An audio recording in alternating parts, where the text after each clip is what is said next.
Channel بات کرتا ہے اٹھا کے منہ بشاہوں سے، جہاں کو باخبر کرتا ہے یہ مفلس کی آہوں سے۔ ناظرین گرامی السلام علیکم ورحمۃ اللہ وبرکاتہ۔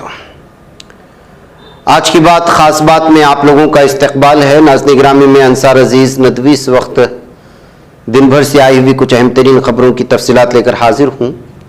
تفصیلات میں جانے سے پہلے آپ لوگوں سے جو ہمیشہ سے درخواست ہوتی ہے اس پر توجہ کرنے کی اپیل، اور ساتھ ہی دونوں پرائم ٹائم شائع ہو چکے ہیں، جن احباب نے نہیں دیکھا ہے ضرور جا کر کے دیکھیں، ان کو شیئر کریں۔ ادارے کی مضبوطی ناظرین گرامی آپ لوگوں کی مضبوطی۔ آئیے پہلی خبر کی جانب بڑھتے ہیں۔ مدھیہ پردیش اور اتر پردیش کے بعد اب آندھرا پردیش میں قبائلی نوجوان کے ساتھ کچھ لوگوں کے ذریعے مار پیٹ کرنے اور چہرے پر پیشاب کیے جانے کا شرمناک معاملہ سامنے آیا ہے۔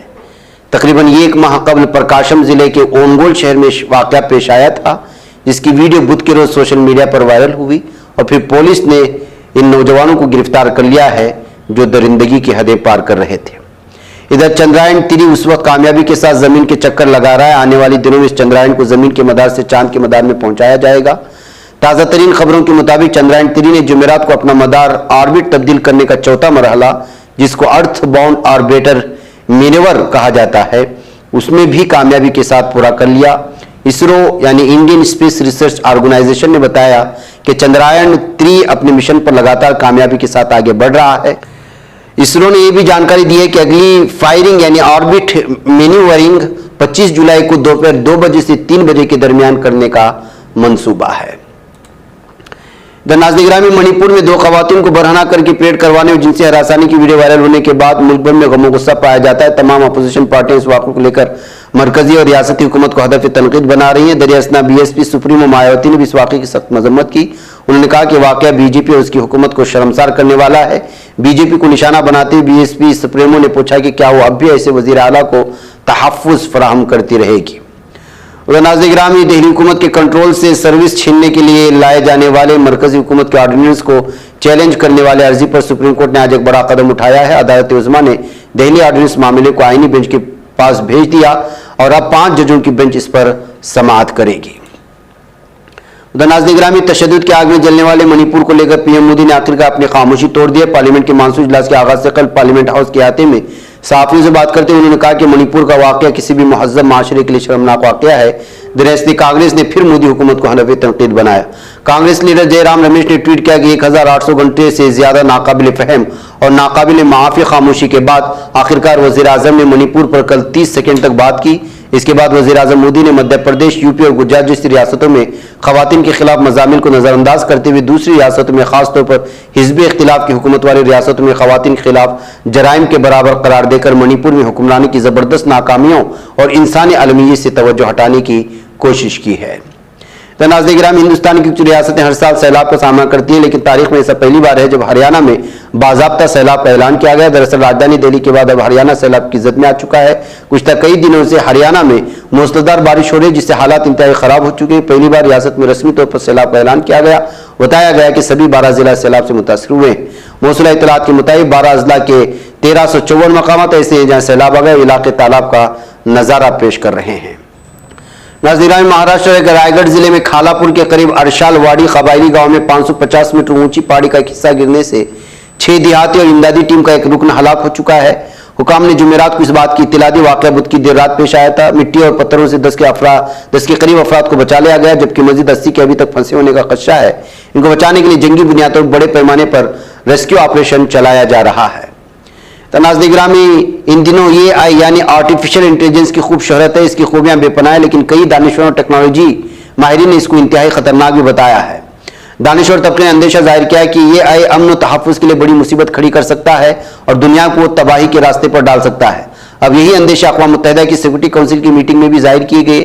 اقوام متحدہ کے جنرل سیکریٹری اینٹونیو گٹرس کا کہنا ہے کہ اگر یہ آئی اس حد تک رسائی بنا لے کہ وہ سائبر حملہ، ڈیپ فیک یا غلط تشہیر اور اشتعال انگیزی کو فروغ دے سکے تو یہ دنیا کے امن و تحفظ کے لیے بڑا خطرہ بن جائے گا۔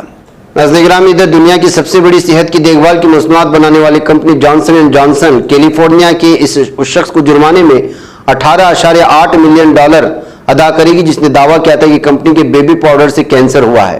آکلینڈ میں ڈیفالٹ اسٹیٹ کورٹ میں جیوری کے ایک رکن نے پایا ہے کہ متاثرہ اینتھونی ہرنند کو بیبی پاؤڈر استعمال کرنے کے بعد کینسر ہوا اور اس کی ذمہ دار کمپنی ہے۔ ناظرین گرامی، سعودی عرب میں نئے ہجری سال کے آغاز کے ساتھ ہی سال 1445 ہجری کی عمرہ سیزن کا آغاز بھی ہو چکا ہے۔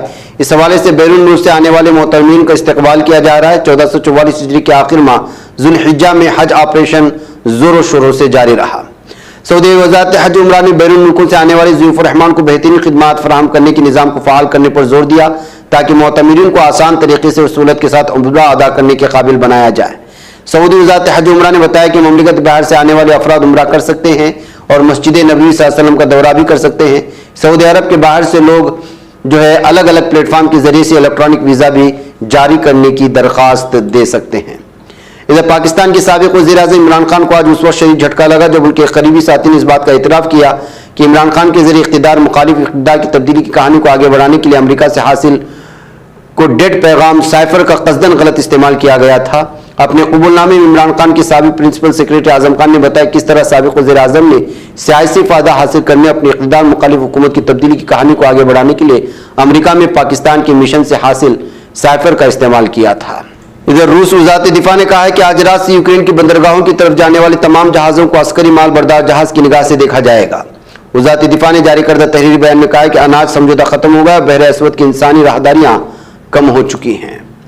ادھر اقوام متحدہ نے کہا کہ روس کی طرف سے بحر اسود اناج سمجھوتی خاتمے کے بعد ہم جنگ زدہ علاقے میں سفر کرنے والے جہازوں کو سلامتی کی ضمانت نہیں دے سکیں گے۔ اقوام متحدہ کی ترجمان اسٹیفن دوجارک نے معمول کی پریس کانفرنس سے خطاب میں کہا کہ یوکرین اور اقوام متحدہ کے سیکرٹری جنرل نے روس کے اناج اور کھاد کو عالمی منڈیوں تک پہنچانے کے لیے کوششیں جاری رکھیں گے۔ سیکرٹری جنرل کے نزدیک خوراک کا موضوع ایک ایسا موضوع ہے جس کی طرف سے لاپرواہی نہیں برتی جا سکتی۔ ناظرین گرامی، چین کے واشنگٹن کے سفیر شی فنگ نے کہا ہے کہ ہم امریکہ کی طرف سے چین کے خاص طور پر چپ سیکٹر اور اس کی سرمایہ کاریوں کو ہدف بنانے والے قومی سیکورٹی تدابیر کے خلاف جوابی کارروائی کر سکتے ہیں۔ شی نے امریکہ کی ریاست کولوراڈو میں منعقدہ آسپن سیکورٹی فورم سے خطاب میں امریکہ کی طرف سے چین کے لیے اٹھائے گئے اقدامات اور دونوں ممالک کے باہمی تعلقات کا جائزہ لیا تھا۔ ادھر ناظرین گرامی، صدر رجب طیب اردوغان نے کہا ہے کہ ارجان کا نیا ہوائی اڈہ خطے میں ایک مثال بنے گا۔ صدر اردوغان نے خلیجی ممالک کے بعد شمالی قبرصی ترک جمہوریہ کے صدر مقام لیفوکوشا نکوسیا جس کو کہا جائے اس میں ارجان ہوائی اڈے کی نئی عمارت کی افتتاح کے موقع پر بات کہی۔ اردوغان نے کہا کہ ارجان ہوائی اڈہ 3 فروری سے 1975 کو پروازوں کے لیے کھولا گیا تھا۔ نئی عمارت اس کے مقابلے میں 6 گنا زیادہ وسیع ہے جو کہ 1 کروڑ مسافروں کو خدمات دے گی۔ یہ ہوائی اڈہ اس وقت جزیرے کے دیگر ہوائی اڈوں کے مقابلے میں زیادہ استعداد کا حامل ہے۔ ادھر عراق اور شمالی شام میں حالیہ دنوں کے دوران 35 افراد ہلاک ہو چکے ہیں۔ ترک امور دفاع کے مشیر برائے ابلاغ عامہ و تعلقات نیول کرنل زکی اک ترک نے پریس کانفرنس کے دوران بتایا کہ دہشت گرد و تنظیم فی کے خلاف آپریشن بلا تعطل جاری ہے۔ تو ناظرین گرامی، انقرہ کی 8ویں فوجداری عدالت نے اسٹاک ہوم میں ترکیہ کی سفارتخانے کے سامنے قرآن پاک کو نظر آتش کرنے والے ڈنمارک کی انتہائی دائیں بازو کی سخت ہدایت پارٹی اسٹرام کرس کے رہنما راسموس پالوڈان کے وارنٹ گرفتاری جاری کر دیے ہیں۔ انقرہ کے چیف پبلک پروزیکیوٹر آفس کی جانب سے 21 جنوری کو سویڈن کے دارالحکومت اسٹاک ہوم میں ترک سفارتخانے کے سامنے قرآن کو نظر آتش کرنے والے پالوڈان کے خلاف عوام کے ایک طبقے کی طرف سے اختیار کردہ مذہبی اقدار کی کھلے عام توہین کے الزام میں شروع کی گئی تحقیقات جاری ہے۔ ناظرین گرامی، آج کی بات خاص بات میں اتنا، انشاءاللہ پھر آپ لوگوں سے ملاقات ہوگی۔ مجھے اجازت ہے۔ السلام علیکم ورحمۃ اللہ وبرکاتہ۔ یہ چینل حق نگر بن کر کچل دیتا ہے فتنوں کو، اگر گندی ہو پالیسی تو مرتے دیکھ کتنوں کو، اسی بازار میں بکتے ہوئے دیکھا ہے سپنوں کو، سبھی یکساں ہے یہ پیغام دو غیروں کو اپنوں کو، وطن اہل وطن کا ہے گلے بے خار سیدھی بات۔